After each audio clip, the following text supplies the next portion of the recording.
Buenas noches con todos, bienvenido al hashtag político de hoy, lunes 10 de abril del 2023. Les quiero contar que estoy honrado de compartir este foro con dos grandes amigos de esta casa, invaluables profesionales y evidentemente acuciosos analistas políticos y jurídicos respectivamente, el doctor Mauricio Alarcón Salvador y el doctor André Benavides. Querido Mauri, ¿cómo estás? Buenas noches, bienvenido al hashtag político de la revista Emociones.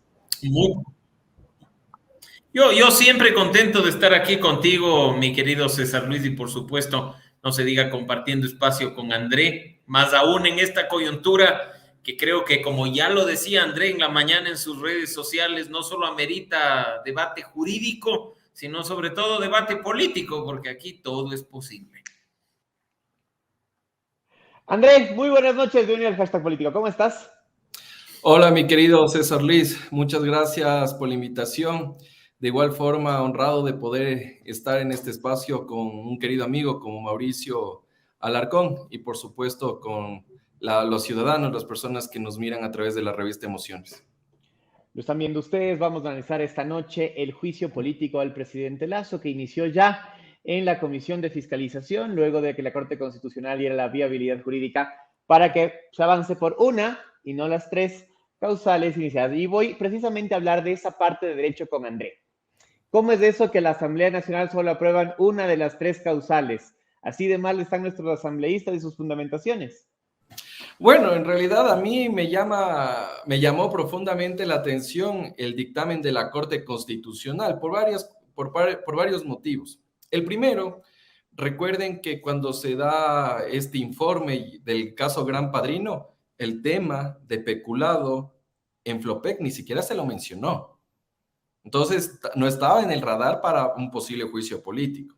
De ahí, los asambleístas medio como se inteligenciaron, contrataron asesores externos, eventualmente, por ahí metieron cuchara algunos metidos y salió algo medio interesante. Pero claro, aquí en realidad los dos caballos de la competencia era la concusión tanto en Petroecuador como en EMCO.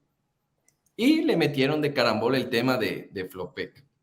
Ahora bien, respecto del dictamen de la Corte Constitucional, yo te puedo decir que hay una de cal y hay una de arena. En un primer momento yo te puedo decir que la Corte Constitucional me parece adecuado el cambio de línea jurisprudencial o de razonamiento para este dictamen, porque ya no lo haces el famoso checklist, sino que en efecto haces un ejercicio al menos argumentativo para singularizar la infracción bajo los principios de coherencia y verosimilitud. Al menos algo de argumentación jurídica puede haber por ahí. Pero en lo que yo no estoy de acuerdo es que con las mismas premisas que se hacen en el razonamiento para la concusión en EMCO y en Petroecuador, tranquilamente se te caía el peculado de Flopec. Pero la Corte Constitucional ya nos dijo, miren, ¿no? Las inferencias que premisa 1, premisa 2, y llego a la siguiente conclusión, una vaina así. Incluso con mapas conceptuales dijeron, ya, sí, tiene verosimilitud esta acusación y tiene algo de coherencia. Entonces, vamos. Pero lo que no te fijaste es que para hablar de peculado no es cuestión de que te narren, porque si fuera de narración y que tenga coherencia y verosimilitud, mejor contrata a alguien que sepa escribir cuentos. Y en ese sentido, tú tranquilamente tienes esa rigurosidad al menos en lo que tiene que ver con el ámbito de la literatura y pasas el filtro de la Corte Constitucional. Y no te tomaste en cuenta que era un contrato del 2018, en el cual la Contraloría nunca dispuso la terminación del contrato, que por ahí reculó el que estaba haciendo las denuncias, etcétera, etcétera. Entonces, bueno, a la final del día la Corte Constitucional se pronunció así, bien o mal, y ahorita estamos en esta fase. Y uno de los aspectos que yo sí cuestioné, y fue uno de los que fue más fuerte con el trabajo de la Asamblea Nacional, son los vicios que se dieron en el trámite en el Consejo de Administración Legislativa. Vicio tras vicio, que para la Corte Constitucional no importó. Te dijo, no, aquí lo que importa es que prime el control político y que no se ha violentado el debido proceso, a pesar de que tú reconozcas que se violentaron varias reglas de trámite, que son importantes. Voy a pararte ahí solo para que la ciudadanía nos entienda un ratito. Es decir, La demanda, por así decirlo, tenía, o el procedimiento que se llevó, tenía una serie de vicios precisamente a lo largo de ese procedimiento. Se hizo mal las cosas en el procedimiento, más allá de la decisión de fondo. Voy a poner un ejemplo muy común para que la ciudadanía nos entienda. Presentaron la demanda mal y aún así se la calificaron y empezaron el proceso. Algo así más o menos. Totalmente, totalmente. Y hagámoslo más sencillo. Es como si hubieras presentado a destiempo el deber de matemáticas, pero presentando el deber de ciencias sociales y la Corte Constitucional te diga, no, no, está bien, pero por ahí hizo unas ecuaciones y estaríamos del todo bien y que no importa. Más o menos sí que se le entiende en lenguaje sencillo. Sin embargo, parece que esas violaciones al trámite sí fueron tomadas en consideración por 3 jueces de la Corte Constitucional que al final del día emitieron sus votos salvados. Porque uno tampoco no es loco cuando dice esas advertencias. Cuando en la Corte Constitucional, tú presentas una acción extraordinaria de protección, te ven la mínima y ahí sí no puedes jalarte. Te pasaste un día y chao, acción extraordinaria de protección, por más que estés violentado todos los derechos de protección. O por último, te dicen, no ha justificado la relevancia constitucional. Aquí ni siquiera justificaron la relevancia política y admitieron eso. Entonces, claro, en algunos casos tienes ese doble rasero y creo que también la Corte Constitucional actuó políticamente. Lo que dijo fue lo siguiente: tengo una papa caliente, pero no voy a asumir el costo. Mejor que se maten allá en la Asamblea Nacional, pero yo no voy a ser responsable de lo que pueda pasar en el país. Por último, admito a trámite, pero al señor Lasso le voy a ayudar, le voy a admitir la causal más floja para que pueda defenderse. Entonces admitió la causal más floja y dijo, bueno, con eso le hago un flaco favor para que allá en la Asamblea Nacional vea cómo consigue los votos y vea cómo se defiende. Esa es mi interpretación política de lo que hizo la Corte Constitucional, más allá de lo jurídico que ya comentamos. Vamos a lo político con Mauricio.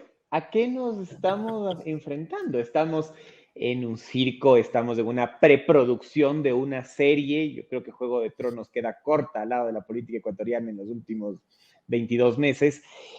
¿Ante qué nos estamos enfrentando finalmente? Dado, César Luis, que tú mencionas términos hollywoodescos, yo te diría, estamos frente a una mala producción de terror, porque tienes malos actores, tienes mal argumento y creo que el desenlace previsible para todos va a terminar siendo un desastre. Así es que utilizando eso, en definitiva, ves, y en las últimas horas creo que el país entero lo ha visto, se está llevando a cabo no un proceso de enjuiciamiento político en línea con lo que la propia Corte Constitucional decía en su dictamen: responsabilidad, respeto a la Constitución y a la ley, un debate de altura, ceñido a lo propiamente establecido en el dictamen como causal de enjuiciamiento político, y más bien hasta estamos viendo que las ofensas personales están a la orden del día. No creo que podamos esperar mucho más de una comisión de fiscalización que en los últimos meses, claro que ha hecho su trabajo, pero de manera cuestionable, y ahora además quien está próximo a dejar la presidencia de dicha comisión, como podemos verlo todos a través de sus cuentas de redes sociales, está en una franca pre-campaña presidencial. No sé si de cara al 2023, forzando una muerte cruzada, o de cara a 2025, incluso él mismo postea a quién creen que pueda ser mi binomio y está entre una señora Febres Cordero y una señora Salazar que funge de fiscal en este país. Así es que es parte de este show, ¿no? Show en el que además, como digo, nadie piensa en el público, en la ciudadanía, que es la que tiene mucho que perder y la que sale muy mal parada de un proceso como este, que lo único que busca es satisfacer hambres y apetitos atrasados de algunos actores políticos con sueños frustrados de ponerse la banda presidencial. Mauricio acaba de mencionar una cosa súper interesante y es esto de la muerte cruzada, querido André. Quiero entrar en el detalle de lo que va a pasar hoy en el juicio político, es decir, cuál es el procedimiento que continúa a partir de ahora, que la comisión lo analice, pase al pleno y en el pleno hayan los votos. Pero quiero pedirte que además de desbozar o de desglosar más bien este procedimiento parlamentario, nos ayudes estableciendo los puntos más importantes para una eventual muerte cruzada con la disolución de la Asamblea y que el presidente se quede gobernando solito sin oposición. Bueno, el procedimiento como tal ya ha iniciado formalmente en la Comisión de Fiscalización, más allá de que se ha querido patear la pelota para adelante y dilatarlo lo que más quieras.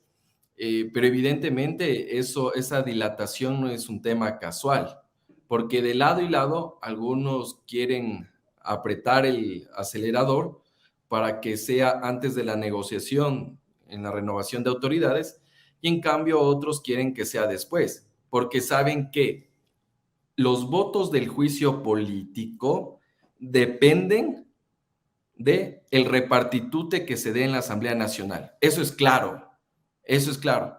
Y por ahí algunos van a salir ofendidos porque no le dieron la presidencia de la Comisión de Fiscalización, no le dieron la Comisión de Justicia, e incluso mi olfato político me dice, capaz puede estar equivocado, y ahorita creo que es el momento de equivocarse. Mi olfato político me dice que el señor Saquicela no lo van a tomar en cuenta ni para la Comisión de Aguas y Refrescos.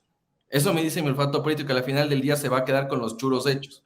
Por eso va a dejar destituir el presidente y después, gracias, hasta ahí, y seguramente vendrá alguien del correísmo o vendrá alguien del Partido Social Cristiano. Eso es claro. Punto. Tiempo ahí. Es importante comentar a la ciudadanía que el 14 de mayo debe renovarse la directiva de la Asamblea, es decir, se tiene que elegir a mitad de periodo el nuevo presidente o presidenta, vicepresidentes vocales del CAL, miembros, la integración de las comisiones y presidentes y vicepresidentes de las comisiones. Así que esta negociación política que André menciona en ese instante estaría ligada a obtener los votos para las dignidades de la Asamblea. Totalmente, por eso algunos dicen, no, el juicio político tiene que ser antes del repartitute, por eso es lo que dicen, aprueben rápido, etcétera, etcétera. Por estas razones, porque lo que necesitan es tener los votos y después de los votos ya negociado, ahí vas a ver qué comisión te tocó. Y yo pienso que incluso en la negociación, las aspiraciones son tan bajas que tienen nuestros asambleístas que incluso hasta te negocian el coordinador de la unidad de técnica legislativa. O sea, a ese nivel, o sea, por último, ser parte del reparto, pero que te den más que sea una coordinación en la asamblea. Pero bueno, más allá de eso, que es un tema político y que eso va a hacer, eso va a trazar la cancha, eso tenlo por seguro. Punto. Además de eso, para la integración, perdón que interrumpa tanto, pero quiero hacer lo más gráfico posible para quienes nos escuchen. Para la asignación de autoridades o la designación de autoridades necesitas solamente 70 votos. Es decir, los 92 que necesitas para votar al presidente, tienes un margen de 22 que los puedes abandonar después de votarlo y te repartes la presidencia y el resto de dignidades como quieras. Basta, perdón César Luis, pero es clave a propósito de lo que dice André, sumar la bancada de UNES 48. y la bancada de Pachacutic. Y tienes los votos suficientes para hacer y deshacer en la Asamblea Nacional. Me refiero específicamente a la designación de autoridades y al reparto de comisiones, ¿no? Sí, André. Así es. Entonces yo creo que ese es donde van a apuntar. Y con un factor adicional, y perdón que me desvíe, pero esto es real. Estoy casi seguro que ante una destitución del presidente Lasso, más allá de que la terna sea enviada por Borrero, la terna la va a poner la propia Asamblea Nacional. Si quieres tener gobernabilidad, yo te pongo el vicepresidente. Y ojo, con el condicionamiento de que si no me cumples, te voy votando y mi vicepresidente sube. Y seamos más extremistas aún. Por ahí que algunos dicen, no, es que Saquicela nunca va a asumir la presidencia de la República, eso es imposible. No, hay que respetar la sucesión presidencial. Oye, yo lo voto a Lasso, lo posesiono a Borrero, y antes de que mande la terna, declaro muerte cruzada y voy poniendo al presidente de la Asamblea Nacional. Entonces, no es que es un escenario no posible. Si en Ecuador lo improbable es lo posible. Así que tranquilamente pueden hacer esa jugada. El Laboratorio de Ciencias Políticas. Lo nombras como presidente de la Asamblea Nacional a nuestro amigo Esteban Torres, disuelven la Asamblea Nacional, ¿cómo es? Lo destituyen al presidente Borrero y ahí asume por ausencia definitiva y concurrente de presidente y vicepresidente, asume el que estaría en ese momento sentado en la presidencia de la Asamblea Nacional. Entonces, Estoy seguro que en ese momento un montón de gente se aterró. No, y es un escenario probable. Y es un escenario que puede pasar. O sea, eso no la sucesión presidencial y cerrar. No, puede pasar. Pero bueno, a lo que preguntaste. A ver, procedimiento que ya inició. Ahorita tienes más o menos como unos 20, 25 días, un poquito más, de sustanciación en la Comisión de Fiscalización. Aquí, ¿qué es lo que va a pasar? El presidente de la República presentará sus pruebas de descargo. Los solicitantes presentarán sus pruebas de cargo y elaborarán un informe. Y en ese informe tienes dos opciones: o recomendar el juicio político o recomendar el archivo. Si a mí me preguntas, esto es más predecible que un partido de Brasil con Qatar. Informe recomendando el juicio político va a haber. Ahorita hay los 5 votos. 5-4. Eso es claro. Ahora, donde en realidad va a haber el cabildeo político y vamos a ver hasta dónde va a llegar los acuerdos y la astucia que tenga el gobierno para negociar los votos va a ser en el pleno. Es por eso que yo decía, miren, ya ahorrémonos el show que está en la comisión, no nos desgastemos un mes, vamos directo a la interpelación o a la muerte cruzada y no nos engañemos. Entonces, ya de ahí, supongamos que ya recomiendan el juicio político, baja el pleno, y ahí obviamente el presidente de la República se defenderá, los interpelantes harán sus acusaciones, se abre el debate con los 137 asambleístas, se suspende la sesión y hasta 5 días tienes que convocar para la votación como tal. La gran pregunta aquí es, ¿Lasso disolverá la Asamblea Nacional el día de la interpelación o en esos 5 días? Porque el presidente de la República dijo que todavía está analizando ese tema. Entonces, ¿qué va a hacer? ¿Los va a desnudar el día de la interpelación a los asambleístas? Y va a firmar ahí el decreto ejecutivo de disolución y le va a dejar metido en el bolsillo a Saquicela el decreto de disolución. Bueno, eso solo se vería en House of Cards, pero un escenario así también puede pasar. Para quienes seguimos Juego de Tronos, sería más o menos un Dracarys. Un Dracarys de Daenerys entrando con el dragón y comiendo toda la ciudad, más o menos, algo así. Claro. O sea, imagínate ir a interpelar y dejas ahí firmando el decreto, le metes en el bolsillo, en la solapa de la chaqueta Saquicela y te vas. Entonces, también puede pasar, ¿no? Pero ese sería más o menos el trámite legislativo. Llaman de la García Moreno a decir que no des ideas. ¿Cómo? Que llaman de la García Moreno a decir que no des ideas, que de la calle García Moreno llaman a decir que no des ideas. No, yo creo que son de un nivel de inteligencia que así les des ideas, terminan haciendo todo lo contrario. Así que tranquilo. André, hay un tema que creo que quedó pendiente por interrupción que te hice. La muerte cruzada puede firmarse todavía. Presidente de la República puede optar por la muerte cruzada, no obstante que está un juicio político en su contra y consecuentemente la Asamblea está ejerciendo el poder soberano del control sobre él. Yo te voy a dar mi comentario jurídico y te voy a dar mi comentario ciudadano.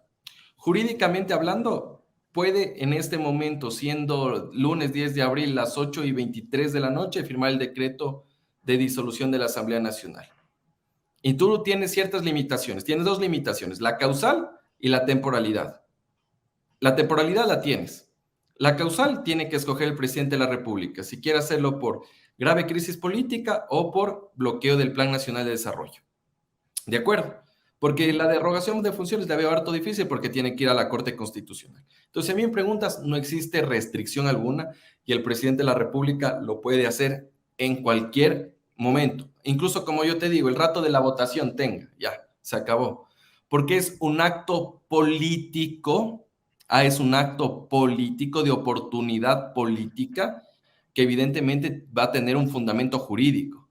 Y desde mi punto de vista, ni siquiera la propia Constitución te establece control posterior de eso, ¿ya? Ahora, como ciudadano yo te digo, tan conveniente, no sé si sea.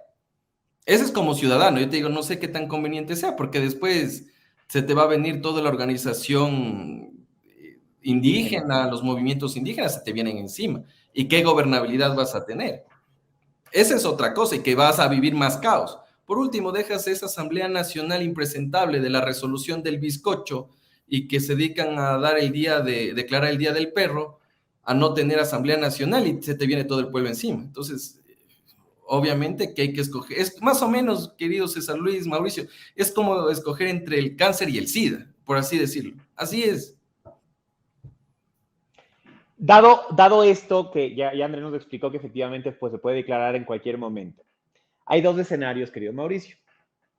Llegado el día de la votación, el presidente de la República, tras su defensa, el presidente de la República lleva el decreto, como dice Andrés, lo dobla, le pone en la solapa al presidente Saquicela, muchas gracias, desocupen esto, desalojen, les pongo militares, no sería la primera vez que lo haga.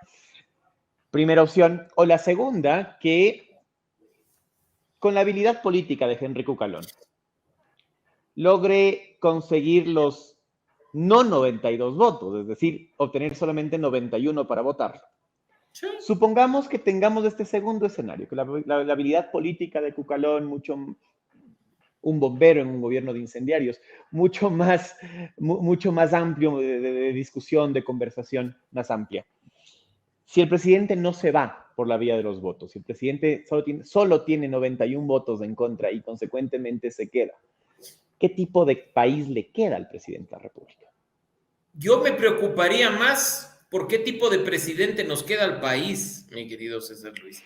Y no me refiero a un presidente con los niveles bajos de credibilidad y confianza que hemos conocido a través de las encuestadoras y los distintos sondeos de opinión que nos presentan, sino al hecho de tener un presidente que no escucha, que tiene como principal virtud la autosuficiencia, si es que se puede llamar virtud, por supuesto, y que sigue adelante contra viento y marea, autoconvenciéndose de que su gobierno es perfecto.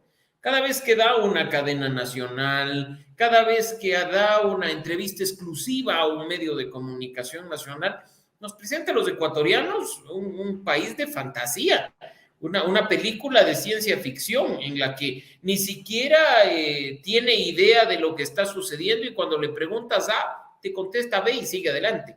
Entonces, yo te digo, a mí más me preocupa el presidente que nos queda, entendiendo además, y es un detalle no menor, mi querido amigo, que ¿puede un asambleísta levantarse al baño el rato de la votación? Puede ser un poco más sutil y abstenerse, diciendo que las pruebas no le han convencido, y llegar con ese número mágico de 91 y no 92. Pero lo cierto es que si eso pasa, tendrás a un Guillermo Lasso diciendo que ganó porque es el mejor, que ganó porque es un demócrata, que ganó porque la Virgencita y el Espíritu Santo le respaldan, y seguirá en la misma cantaleta y en la misma actitud de gobernar que le han caracterizado estos 2 primeros años de gobierno. Y de nuevo, quienes pagamos los platos rotos somos los ciudadanos. Mira que un gobierno incapaz de autocriticarse a sí mismo, capaz hasta de evaluar a sus ministros, seguiría estando en el poder durante 2 años más. Y si ya durante esta primera etapa Guillermo Lasso y su gobierno han pavimentado la autopista para el retorno al correísmo, los 2 años que vienen no serían sino darle el ticket de avión para que regrese por el aeropuerto. Así es que, en definitiva, creo que hay que prestarle mucha atención a lo que venga después. El juicio político, como ya lo dijo André, y coincido completamente, no va a ser más que un show en el que van a querer banderearse y botarse flores ciertos asambleístas que, como digo, tienen hambre atrasada de poder y que intentarán llegar a la presidencia adelantándose en el 23 o con seguridad el 25, pero que el resultado está ahí, y como en política, y especialmente en Ecuador, es posible hasta tostar granizo, que no nos sorprenda el enfermito, el baño, el que salió a comer un yaguarlocro a propósito de un personaje que mencionaron hace un momento, y que convenientemente sea ese voto 92 que les queda faltando, ¿no? Con el incendio posterior que ya sabemos. Te pregunto el otro escenario.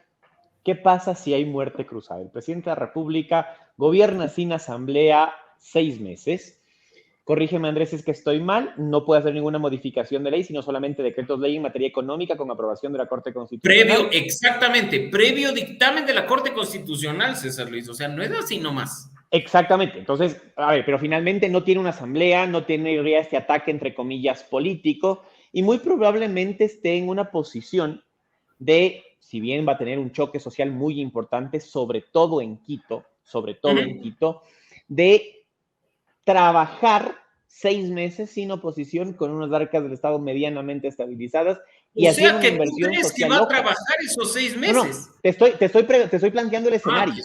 Te estoy planteando el Yo escenario. pensé que estabas convencido de que la Asamblea le había bloqueado su capacidad de gobernar, porque mira que este rato, solo con el tema de la tenencia y el porte de armas, todo el mundo dice, ay, el decreto de Lazo, ¿y quién le habilitó que el decreto reforme el reglamento previo, si no la Asamblea Nacional con una votación? O hay que preguntar a un potentado abogado en libre ejercicio como mi doctor André Benavides, ¿qué sintió en este mes pasado cuando le tocó declarar el impuesto al ingreso, porque no es impuesto a la renta, producto de esa reforma tributaria y fiscal que se dio en coyuntura aliada, amiga y hermana de no del existir los partido votos? de gobierno con el bloque de UNES, ¿no? Esas abstenciones que, como yo te decía, a veces suenan bastante interesantes y que después intentan apagar incendios con las consecuencias que ya sabemos. Así es que no nos vengan a decir pues que es culpa de la Asamblea que Lazo sea incapaz de ejecutar su plan de gobierno, por el amor de Dios. Si nos dijo que en 100 minutos y a punta de decreto ejecutivo nos iba a traer Suiza durante los 100 primeros días de gobierno. A ver, pero se queda sin asamblea, no te me desvíes del tema, se queda sin asamblea 6 meses.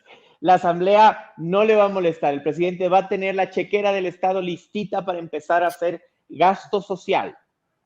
Le va a alcanzar para sacar ese 20-22% para entrar a segunda vuelta y repetirse periodo. Oye, me están preocupando tus preguntas, hermano querido, porque te siento con un aire de Pablo Arosemena que me preocupa. O sea, estar hablando de reelección a estas alturas, o sea, yo no sé si tú estás convencido de que la cifra de Lazo es la que corresponde a la encuestadora más cariñosa, más cercana y más amiga al gobierno. O sea, yo en lo personal me quedo con aquello de que 1 de cada 10 ecuatorianos cree que el gobierno está por buen camino. Y ese 1 de cada 10 no quiere decir que automáticamente van a votar por Guillermo Lazo. Si incluso dentro de su propia tendencia o una tendencia similar se le puede presentar un candidato mejor, ¿no? Así es que en este país donde además no se vota de manera ideológica, sino que en la última campaña vimos que se vota contra algo o contra alguien, surgirá pues por ahí un presidente de comisión de fiscalización diciendo que él es el Mesías anticorreísta y probablemente se le alinearán los astros como se le alinearon a Lazo y eso es todo. Así es que ese voto orgánico del 20, del 22, definitivamente no. Y de nuevo creo que estás confiando mucho en la capacidad de inteligencia de un gobierno y de un presidente que han demostrado durante 2 años no tener.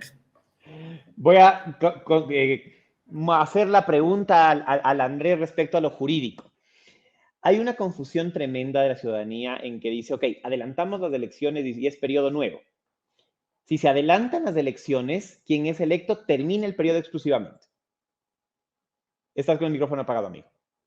Ya, a ver, hay varias preguntas que surgen respecto de una eventual disolución de la Asamblea Nacional y, en este caso, convocar elecciones presidenciales y legislativas.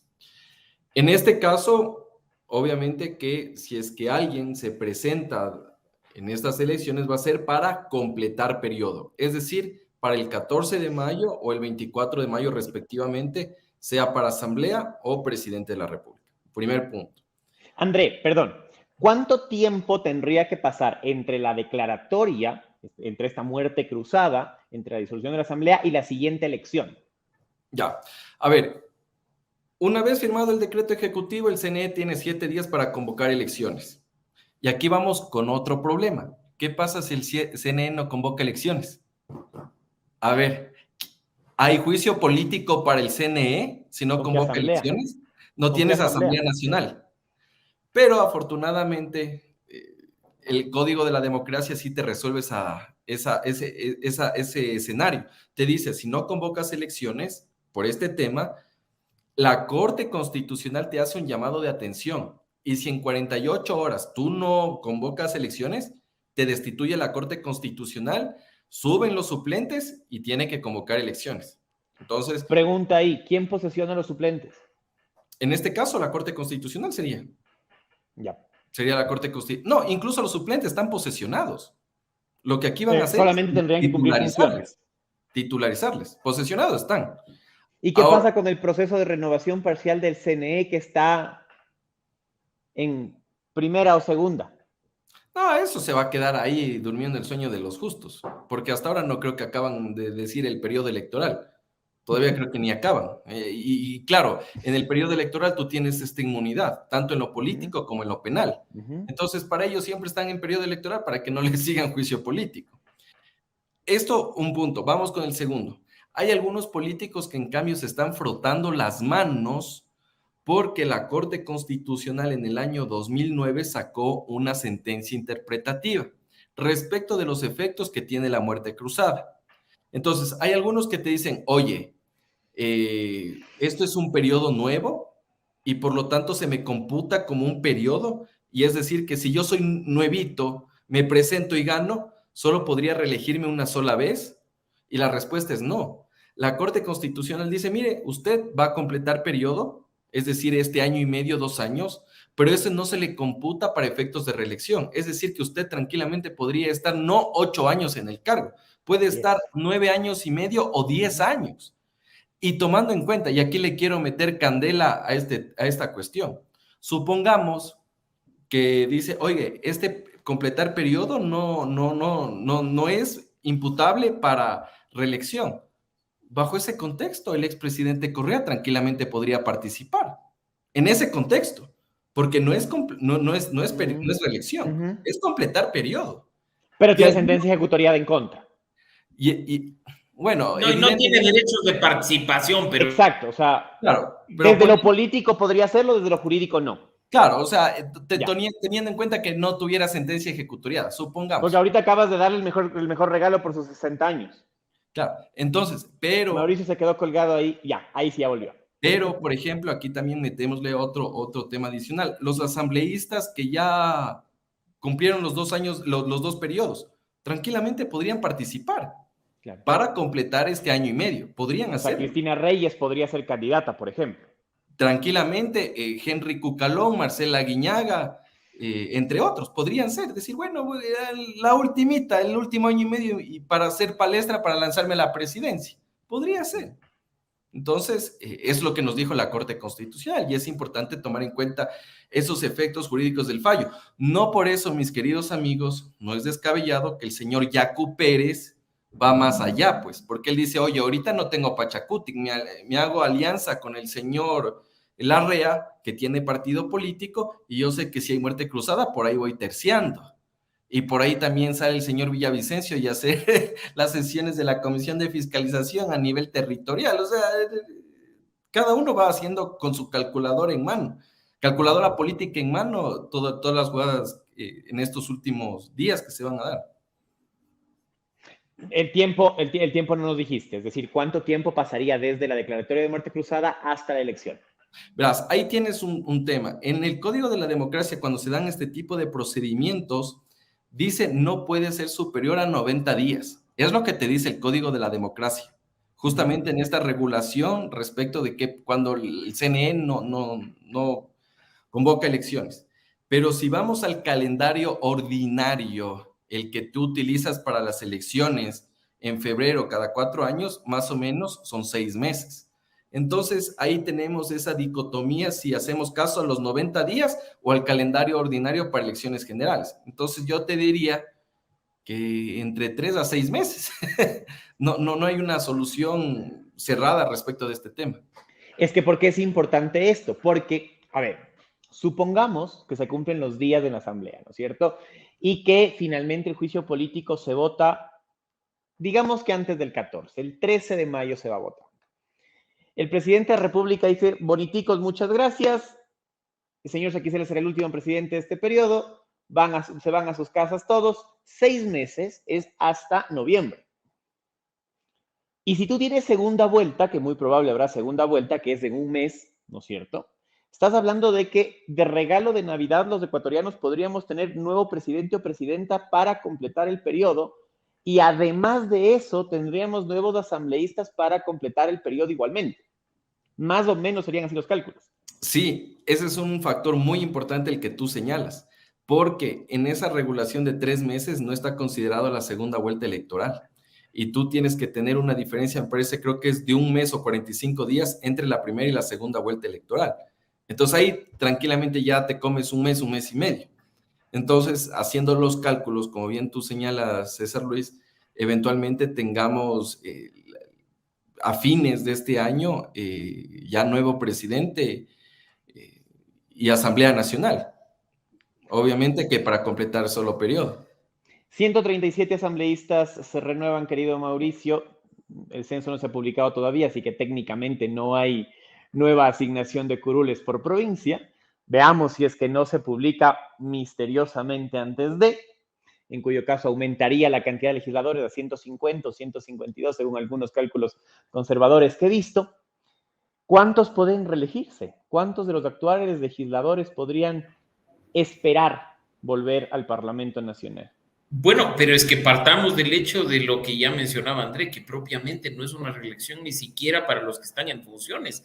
Así es que más bien ellos simplemente lo que harían es ser electos para completar su propio periodo, lo cual es gracioso y en estricto sentido, corrígeme Andrés si estoy equivocado, pero podrían hacerlo los 137 legisladores actuales, ¿no? Y No, creo que me refiero a cuántos tienen la capacidad política de regresar. no, si tú me dices por capacidad política, por favor, o sea, creo que el pobre Guillermo Lazo debería sentarse a llorar detrás de un chilco pensando que ni siquiera va a lograr los 12 que logró en 2021, pues, o sea, por el amor de Cristo, sin las elecciones seccionales de febrero de este año, ya vimos los resultados paupérrimos hasta en las provincias que le terminaron dando la presidencia a Guillermo Lazo, no se diga lo que podría pasar en otros casos, ¿no? Más bien creo que el termómetro políticamente hablando, como tú señalas, sería el resultado de las seccionales de febrero de este año, César Luis, donde vimos quiénes son los caudillos, porque aquí no hay organizaciones políticas, sino caudillos, con la fuerza suficiente para lograr que sus candidatos ganen una elección. Y creo que ahí, como se ha pintado el país de un color y que no nos vengan con, ay, es solo el 22% o es solo el 25%, porque eso también basta para ser legislador ampliamente y no solo para ellos, sino para ocupar 2, 3, 4 curules en función de la distribución actual. Yo creo que la primera fuerza política indiscutiblemente es la Revolución Ciudadana, que ya ni siquiera es UNES, acuérdate tú que el bloque que actualmente está en la Asamblea es UNES, Centro Democrático Revolución Ciudadana, y a Centro Democrático irá por su cuenta. Pachacutic, que también ha obtenido en las últimas seccionales de febrero un resultado bastante bueno. Y por supuesto esos grupitos locales que también ha hecho lo suyo y que pues terminan convirtiéndose en esos votos móviles, ¿no? Porque si hablamos también del PCC, creo que hay que ver el resultado de las seccionales y llegar a la conclusión que incluso para ellos, al igual que para Lazo, sería muy difícil conservar un bloque como el que tienen ahora, ¿no? Independientemente de votos móviles o de suplentes prácticos, creo que, como digo, la mayoría estaría repartida, quizá con más fuerza que actualmente incluso, entre la Revolución Ciudadana y Pachacutic. Voy cerrando ese espacio, doctores. Muchísimas gracias por su comparecencia. Les quiero dejar en la parte final y evidentemente que envíen ese mensaje jurídico y político de tranquilidad y de paz a este país convulsionado. André. Bueno, yo creo que un mensaje de tranquilidad en estos momentos que está viviendo el país creo que es bastante complejo. Lo que yo sí te puedo decir, y eso a título personal, es que yo ya quiero que se acabe de una vez por todas esta pugna entre ejecutivo y legislativo. Si la Asamblea Nacional me dice que votándolo a Lazo va a solucionar los problemas de economía, de seguridad, de educación, que lo haga de una vez por todas. Y si es que la muerte cruzada es la solución para poder gobernar y poder ejecutar la política pública en los ámbitos antes dicho, que ya firmen el decreto ejecutivo, porque el pueblo ya está cansado, el pueblo ya está harto de eso y ya quiere tener algo de estabilidad, incluso para poder trabajar, para poder hacer las cosas, porque uno no puede estar pendiente de una cadena nacional, de una rueda de prensa de los asambleístas, sino que ya quiere tener esa certidumbre de lo que puede ocurrir. Incluso no es solo el ciudadano común, sino también los inversionistas extranjeros. Y evidentemente eso no le hace bien al país. Y bueno, y despidiéndome de este espacio, un gusto estar contigo, estimado César Luis, un honor siempre compartir con Mauricio, y veamos si nuestros pronósticos y vaticinios políticos al final del, ¿qué sería? A mediados del próximo mes se cumplen, y veremos si es que el señor Saquicela le meten el decreto ejecutivo en la solapa, se queda como presidente o finalmente se disuelve la Asamblea Nacional. O sea que hacemos el BED político 360, dices tú. Claro, aquí toca ver el chuchaqui, el post-chuchaqui, alguna cosa así. Así será entonces. Mauri, querido.